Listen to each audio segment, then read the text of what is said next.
Hi viewers சூப்பரான update friends. ஒரு பக்கம் பார்த்தீங்கன்னா சோழன் இப்படி செய்வார்னு சொல்லி யாருமே எதிர்பார்க்கல. சோழன் பார்த்தீங்கன்னா ரூ. 5,00,000 பணத்தை எடுத்துறாரு. இருந்தாலும் சோழனுக்கு நிலா மேலே ரொம்பவே லவ்வுன்னு சொல்லி சொல்லலாம். நிலா அவமானப்பட்டு நிற்கிற சோழனால் பார்க்கவே முடியல. கண்டிப்பாக நிலாவுக்காக நம்ம ஏதாவது பண்ணியே ஆகணும்.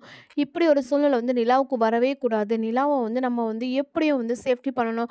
கண்டிப்பாக நிலாவும் இந்த பிஸ்னஸில் ஜெயிக்கணும் அப்படின்னு சொல்லிட்டு சோழன் முடிவு பண்ணி ரூ. 5,00,000 பணத்தை எடுத்துறாரு. அங்கே கரெக்டாக போய் பணத்தை கொடுக்கும்போது நிலா எப்படி சொல்லணும், உங்களுக்கு இந்த மாதிரி பணம் கிடச்சுன்னு இல்லை நான் வட்டிக்கு வாங்கிட்டு வந்தேன்னு சொல்லும்போது, இருந்தாலும் நிலா நம்பவே மாட்டாங்க.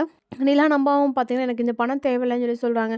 நிலா நீ உன்னால் புரிஞ்சுக்கவே முடியாதா, நான் என்ன சொன்னாலும் உனக்கு நல்லதுக்கு தான் சொல்லுவேன், இந்த பணத்தை நீ வாங்கிக்கன்னு சொல்லி சொல்கிறாங்க. சோழன் ரொம்பவே கோவப்பட்டு, இப்போலாம் கோவப்படாதீங்க சோழன், நீங்கள் உண்மையாக இந்த பணம் என் மேலே அக்கறையோடு கொண்டு வந்திருந்தீங்கன்னா சரி, ஆனால் இந்த பணம் வேறு வழியில் வந்தது எனக்கு தெரியும் அப்படின்னு சொல்லி சொல்கிறாங்க. அதுங்களாட்டி அந்த பணத்தை காணுன்னு சொல்லிட்டு அது முதலாளி ஃபோன் பண்ணிடுறாரு. என்ன நடக்குன்னு சொல்லிட்டு அடுத்த வீடியோ பார்க்கலாமா ஃப்ரெண்ட்ஸ். இந்த மாதிரி அப்டேட் உங்களுக்கு பிடிச்ச மாதிரி இருக்காமல் லைக் பண்ணி நம்ம சேனலை சப்ஸ்கிரைப் பண்ணிட்டு பாருங்கள்.